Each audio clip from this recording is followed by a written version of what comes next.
Hello, my name is John Means, and I'm going to talk to you about college golf recruiting. I've been coaching college golf for over 30 years, and I gave seminars for college recruiting for a 4-year period in that stretch between coaching positions. My resume includes being the coach and recruiter of a national championship team. I've coached 2 individual NCAA champion players, 1 male and 1 female player. I have 32 All-Americans, 17 tour players. Our teams have won 76 collegiate golf events. And for a 4-year stretch, I ran a golf academy of champions, which consisted of top-ranked junior players in the Midwest. For that 4-year period, I had 32 of those players, and all 32 of those players went on to play college golf. So I understand the recruitment process from A to Z. And although the seminars that I have given in the past have lasted up to 4 hours with the questions and answers and questions that we have, I'm going to try to give you the basics that you need to be successful in attempting to find a place for your son or daughter at a college campus that will fit them. So take notes, and if you have any questions, I'll give you my contact information at the end. I'm not trying to sell anything here. I'm just trying to help future student athletes just like I was many years ago. We're going to start this out by talking about your sophomore year. If your son or daughter is in their junior year, you can catch up. But in a perfect world, the recruiting process starts in the sophomore year. The sophomore year, summer especially. At that time, you want to schedule yourself for competitive tournaments in your state. There is no need to spend money on the national level and to travel around the country to play, because a lot of things happen between your sophomore summer and your junior summer. Most people turn 16, they get access to an automobile, they get more freedom than they've had before. Sometimes that means their games drastically improve, because they have access to get to the golf course quicker and more often, and sometimes it means their golf games get worse because they used to spend all their time on the golf course, and now the fact that they have access to automobile leads them to take interest in other things. So the sophomore summer is important in that you play competitive golf at the highest level you can in the state. Again, no need to travel. You play in the men's state amateur championship or the women's state amateur championship, the state open championship, any major amateur events in your state that would attract college level players, and of course your state juniors and those type of events. It is not important, unless it's important to you, to play on a junior tour in the state in your sophomore year, because coaches will not look at the results of that junior tour in recruitment of you. So you have to level yourself up to find out exactly how good you are against better competition, and then that's the beginning of your resume. Following your sophomore summer, you need to start looking at colleges and universities that you might be interested in. You're going to sit down and make a list of schools that interest you, both from the academic standpoint and from the golf standpoint, and you're going to start to do a little research on that. The best way to do that is go to the library or get on the internet, go look at the teams, go look at the results, look at the team's rankings, look at the academics that the university has, pick up a Ping College Golf Guide, which talks about all the schools and their golf programs, and kind of get a feel for where you think that you might fit. I mean, at this time, you still have a lot of junior golf ahead of you. You have a lot of opportunities to showcase your talents, but you don't want to. You want to narrow your list of schools down as quickly and as early as you can. Instead of sending out blanket emails to 150 or 200 colleges, you want to narrow it down, some idea about what you want to do. The National Junior Golf Scoreboard website, www.njgs.com, has a lot of information about colleges. It also has a ranking of all golfers, both boys and girls, in the United States that have played in any tournaments that are significant. That would be state championships or local bigger events on the junior level, and it gives a college and it gives a ranking for your class. So, for example, right now If I look in the Junior Golf Scoreboard rankings, I will find 2016, 2017, 2018, and 2019 players, and the rankings of them compared to each other, and the rankings for them compared to their class. Those rankings, although arbitrary, I have done some research on those and discovered that if you're in the top 250 of your graduating class during your graduating season, there's a 90% probability that you will be an integral part of a collegiate golf program and get some kind of golf scholarship. If you're not in the top 250, there's only a 10% chance that you will get a golf scholarship of some kind or be an integral part of a program. That might mean you have to sit on the bench and work hard for a couple of years before you actually work yourself into the lineup. You need to, beginning your junior year, you need to schedule your ACT and your SAT tests. You have the NCAA, starting in 2016, has initiated a new admission standard, which you have to have completed 10 core courses. Those are math, English, science, and social studies courses by the end of your junior year, and must take 7 of those courses your senior year for a total of 17. Your guidance counselor will understand what the core courses are, but if you graduate from high school without those 17 core courses, you will be ineligible for NCAA competition for 1 full year. NAIA schools and junior colleges have different rules, and they're not quite as stringent as the NCAA, but the NCAA rules apply to Division I schools, Division II schools, and Division III schools. The difference between Division I, Division II, and Division III as far as golf is concerned: Division I schools offer 4.5 total scholarships for men, 6 for women, 3.4 scholarships for men at Division II, and 5.4 scholarships for women. And at Division III, there are no athletic scholarships. The only thing available at Division III institutions would be financial aid. However, that does not mean that there are not some very good quality Division III golf programs. You need to understand the difference between the 3 of them. And as you're looking at your list of schools, if you need a lot of financial aid or you need a lot of athletic dollars, Division III institution is not for you. But some of the greatest experiences of all college golf come from Division III. So you need to take the time to figure those all out. The other thing you need to do in your beginning of your junior year is you need to open a file with the NCAA Clearinghouse. The NCAA Clearinghouse can be accessed online.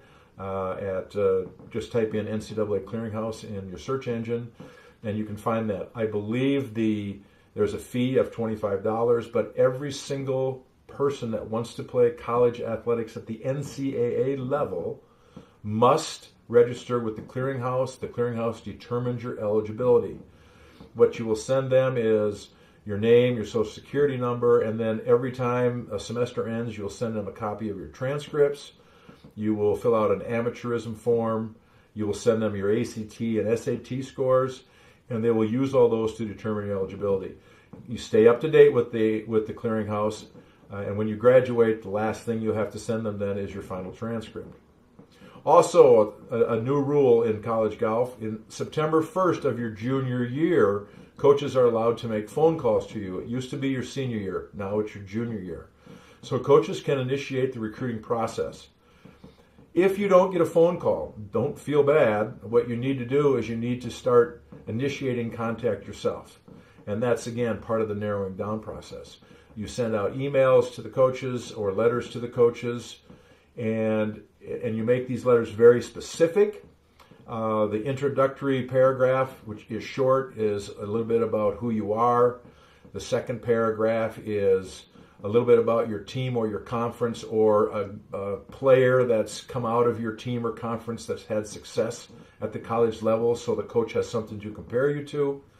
The third paragraph, probably the most important paragraph, is you need to say something about that particular school, their program, or the academics at the school, so the coach knows that you've actually done a little research and you're just not sending a block letter that goes to everybody. Each one of these emails or letters are sent specifically to the name coach, not dear coach. They're specifically to the coach, and some information about their program should be included. If it's not, the chances of that email or that being deleted or that letter being thrown away is great. There is a significant difference between competitive programs in the NCAA and non-competitive programs. Right now in Division I, any given year, there's 150 programs out of about 290 programs that are competitive at the national level. And what I mean by competitive is that the top 5 players average 73 or better. There's a difference between junior golf and college golf, and that college golf is played at 7,000 yards or greater. It is played during the fall and during the spring when the weather is not as good as it is when you're playing junior golf in the summer. And there's no way that you can equate your scores from junior golf with those of a college team or college player, unless you happen to be in an event, one of the major amateur tournaments in the summertime, where you're paired with one of those players. So it's easy to look at your scores and say, wow, I can play there. You can't compare. There's nothing connected between your scores and those scores. As far as that goes, handicap is another great misnomer. I get emails every single day. I get about 20 emails a day from potential student athletes, and they all tell me about their handicap. I can tell you this, the top 150 golf programs in the NCAA on Division I level, a 0 handicap will not make the team. The 0 handicap means you average around 75. A 2 handicap means you average around 77. And it's all about your ability to shoot low scores. So using a handicap is immaterial. Don't waste your time or your space on your paper and telling anybody about your handicap. It's about your scores. On the Division II level, there's about 30 teams that are competitive in Division II. When I mean competitive, can compete for a national championship. And on those teams, your scoring average has to be about 74.5 or better to be able to start on those teams. On the Division III level, there's about 30 teams also that compete yearly for the national championship. And those teams, stroke average for the 4 or 5 players on those teams is somewhere around 75. So if your stroke average is higher than 75, you have a lot of work to do. That's for the men. On the women's side, the top college women programs, the players average about 75 or better. On the Division II programs, about 78 or better. And on the Division III programs, 79 or better. So that gives you an idea of what's out there. There are a lot more scholarships available for junior girls than there are for junior boys. 83% of all junior players are male, and there's only 4.5 scholarships for them. 17% female, there's 6 scholarships for them. So it's very easy for a girl that has a good golf game and a good record to get a full scholarship to go to school. As far as boys are concerned, less than 1% of all the scholarships given out in college golf are full scholarships. A matter of fact, the majority of scholarships in college golf are given out are book scholarships, which is about 3% of a full scholarship. An average team for men is 12 players. 4.5 scholarships divided into 12 players is less than half a scholarship apiece. And the national average for scholarships is 40%. The best way to guarantee yourself an opportunity to get a scholarship for college is by getting a 3.5 grade point average and scoring high on your ACT or SATs. Then every university will be interested in you, and even with limited athletic scholarships, that money that's added to your academic scholarship will not count against the squad size limit of 4.5, and you'll be able to get a significant amount of money and save the coach the opportunity to give that money to a lesser grade point average player or a player that comes from a family that needs more money. The object, obviously, is to create the most competitive team you have and be able to divide the money equally and fairly, which is very difficult to do at the college level. About the middle of your junior year, as you're sending these letters out, and oh, by the way, I forgot to mention, as you send emails out, develop a private email address that's just used for college recruiting. It's not a funny email address. It's a very simple one, like john1234@gmail.com. And you don't give that to anybody else. So when you're talking to coaches, that's the email that you'll get back from them. You won't get it mixed up. You won't accidentally send them an email that you meant to send to a friend. And after recruiting period's over, you can just delete the email and go back to your other email. But it's important that you keep those separate. So in November or December, you're going to send the coach like a little Christmas note. You're going to say in the note what your tentative schedule is for the following summer. And I say tentative because sometimes you don't have the exact dates. But what most of us coaches use those tentative schedules for is to determine what tournaments we are going to go watch the next summer. If I find out that 5 players are going to be playing in the Junior World Championship in San Diego, I'm going to make sure that I'm going to get down to that tournament so I can see those 5 players plus the rest of the field. So that's very important to be sent out about that time. In January and February, now the dates of those tournaments should be more in place. You send another letter to the coaches, and you ask them about that, or you tell them about the dates of the tournaments that you're going to be playing in. The junior summer is the summer. It is the most important summer of all. It's way more important than the sophomore summer, and definitely more important than your senior summer, in the fact that this is the time when the coaches are really seriously looking at players that they want to offer some kind of scholarship to. Scholarships are offered twice during your senior year. Scholarships are offered the first Wednesday in November, and it lasts for 1 week.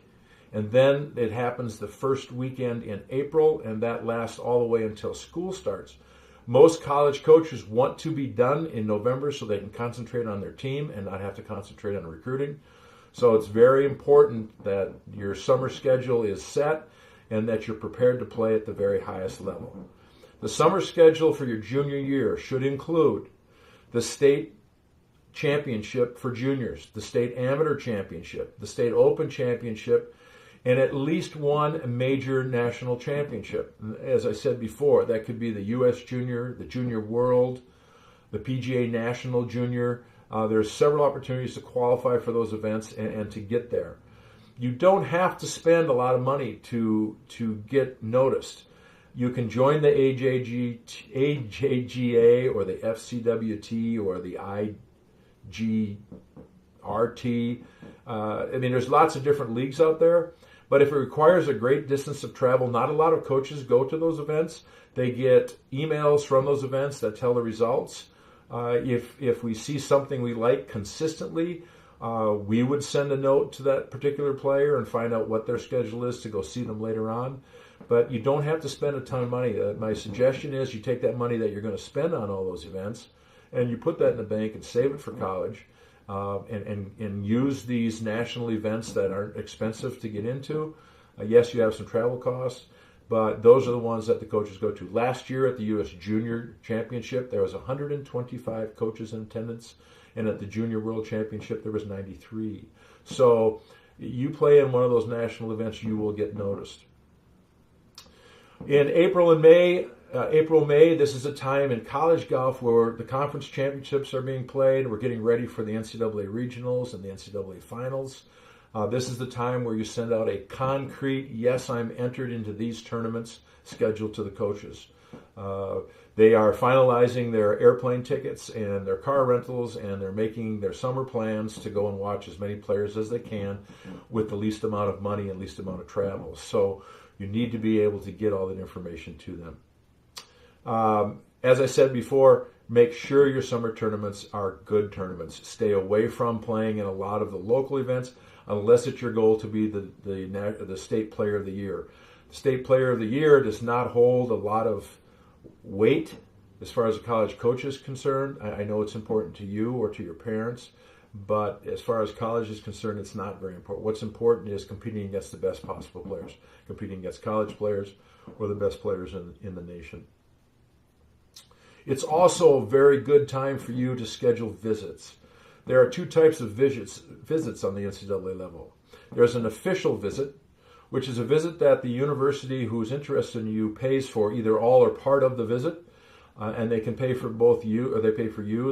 And once you're there, they can take care of your mother and your father. For example, they can get you a room at the hotel, and your mother and father can stay with you. They can take you out to dinner, and they can buy dinner for your mother and father. They'll take you to a football game or a basketball game or some other game on campus, and those tickets will be paid for. It's a 48-hour trip from the time you set foot on campus until 48 hours later you have to be off campus and heading home. You're allowed 5 official visits, 5 paid visits. But the best visit, I think, is an unofficial visit. An unofficial visit is a visit that you schedule with a coach and a school.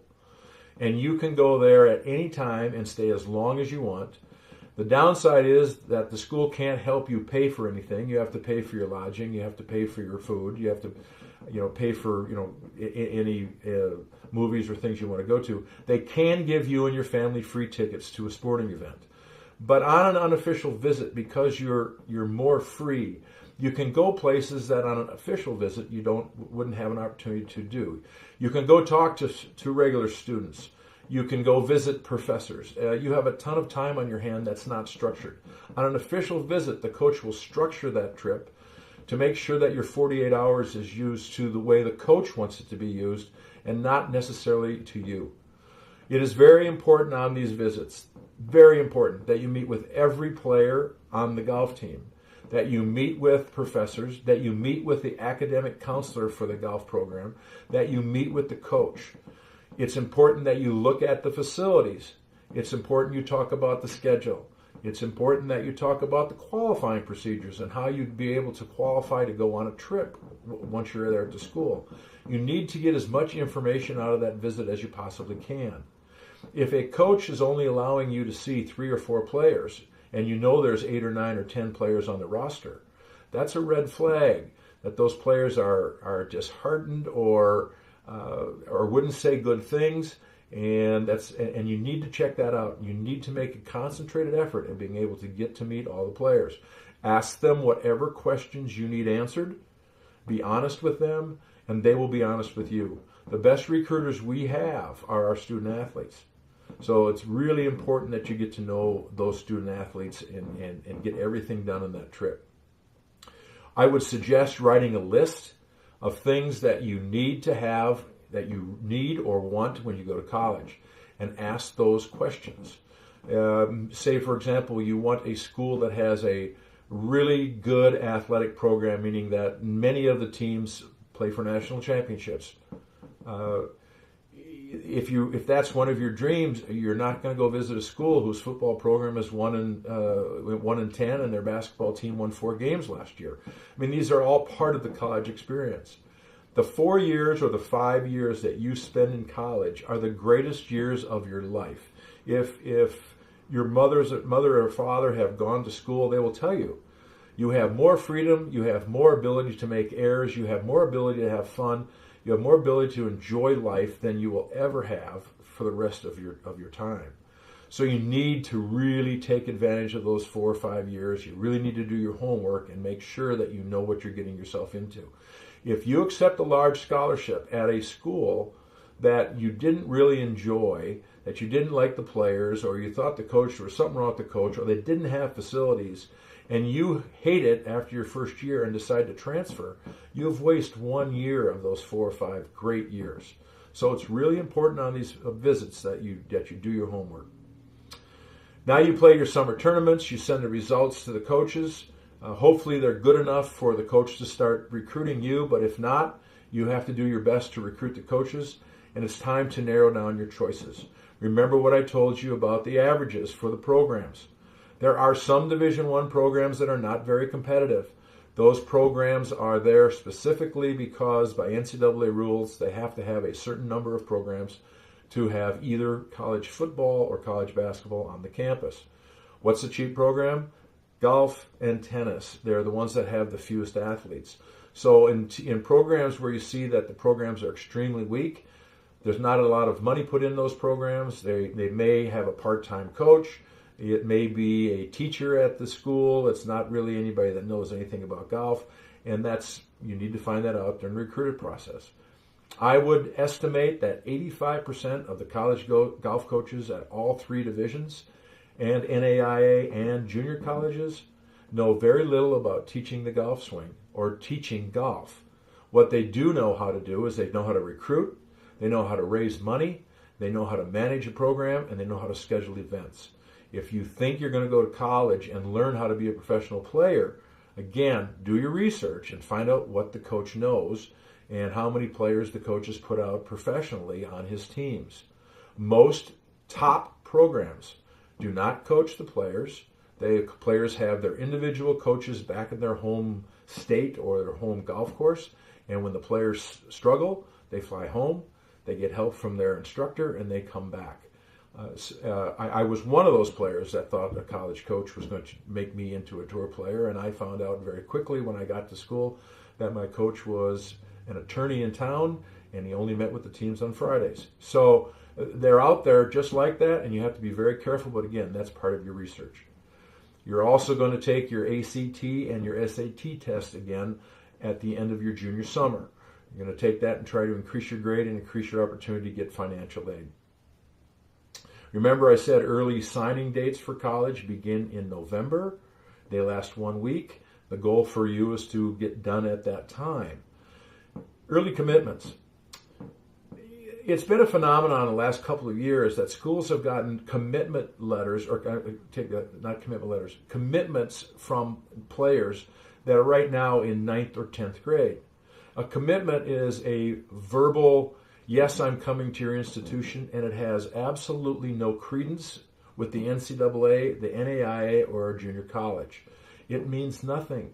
What it does is it sends a note to anybody else from any other program that might be interested in recruiting you that you are not interested in them, and it would be unethical for them to contact you, and so the coaches will stay away.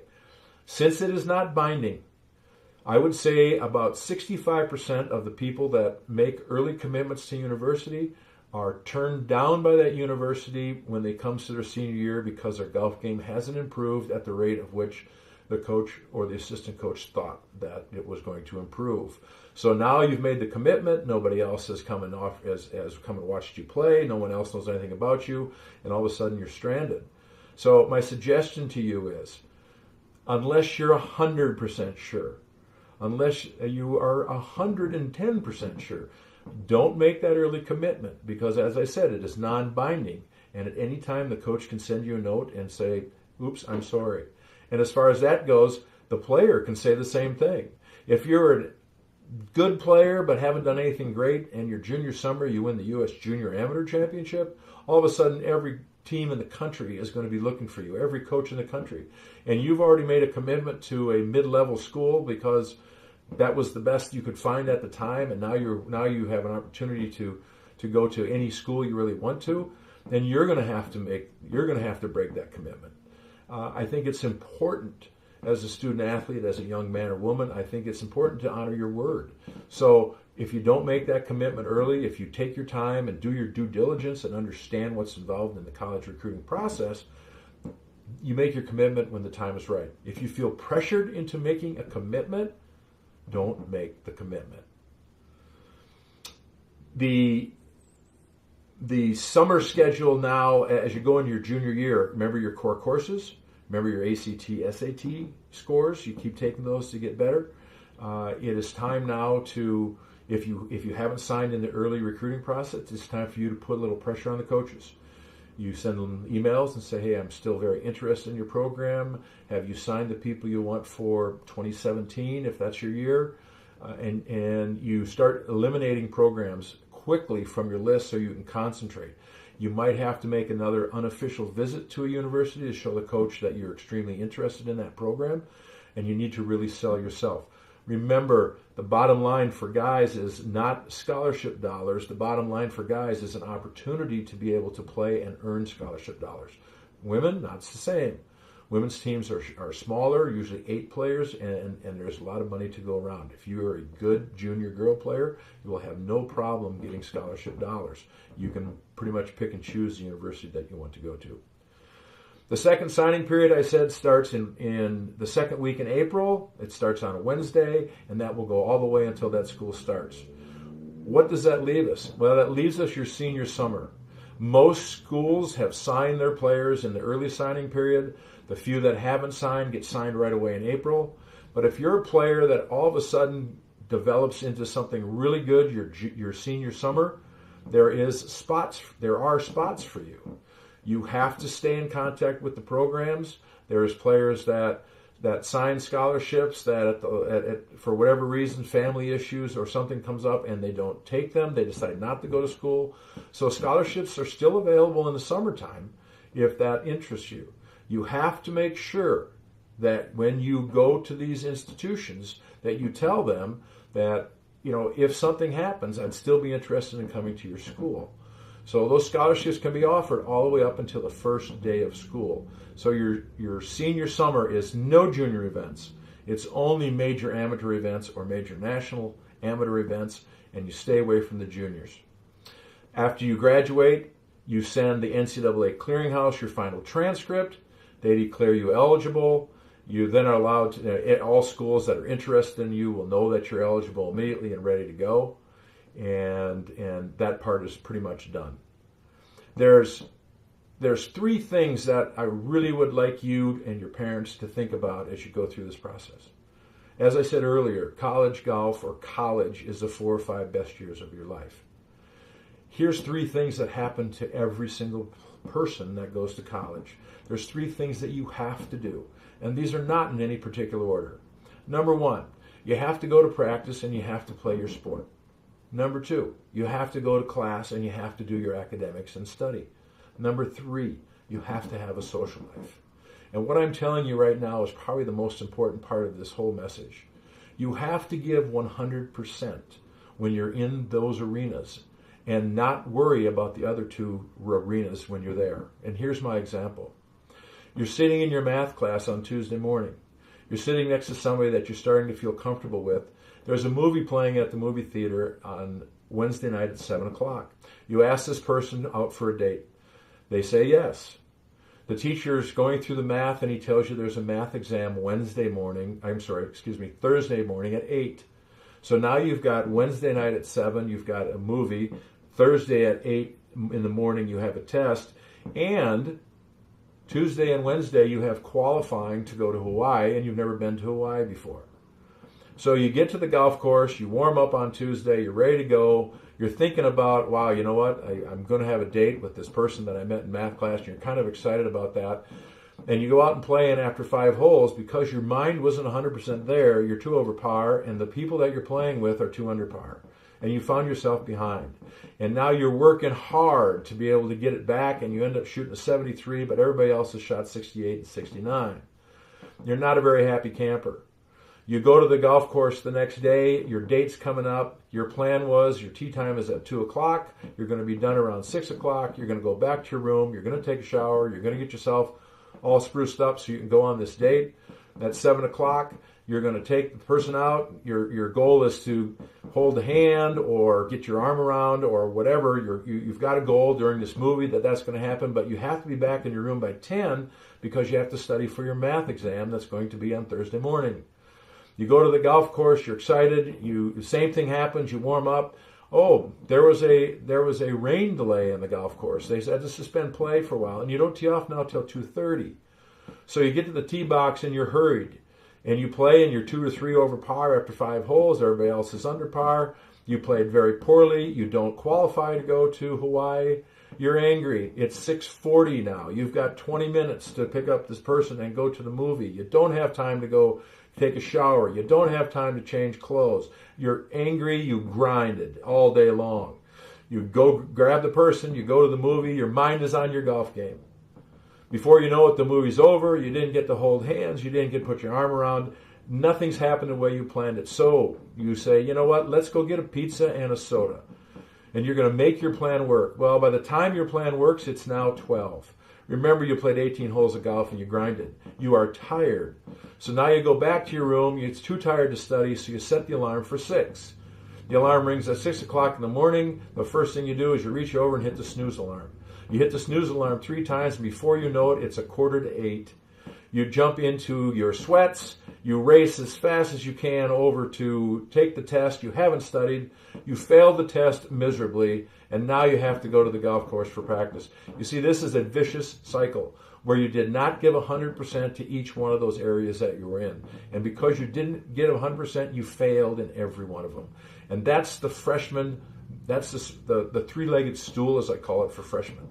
If you can learn that now and you can put 100% into what you're doing now as a high school person, 100% into your family when you're with your family, 100% with your golf when you're with your golf, 100% if you have a part-time job or a girlfriend, boyfriend. If you can start doing that now, you will have a great, great college career, and you won't have the vicious freshman cycle.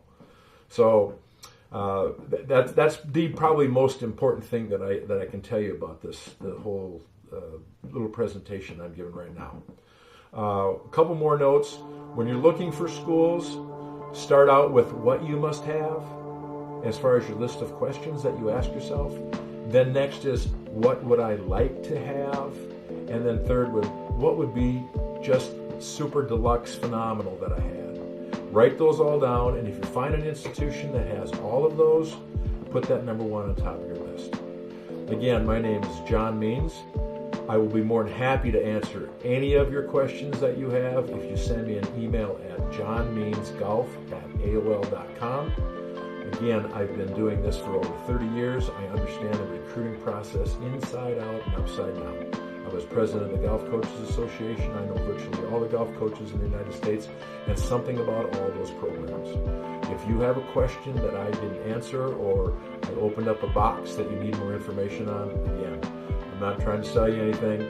Send me an email, johnmeansgolf@aol.com, and I'll be more than happy to answer it. Thank you so much for listening to my breakdown on college golf recruiting, and I wish you the best of luck in your recruiting efforts. Thank you.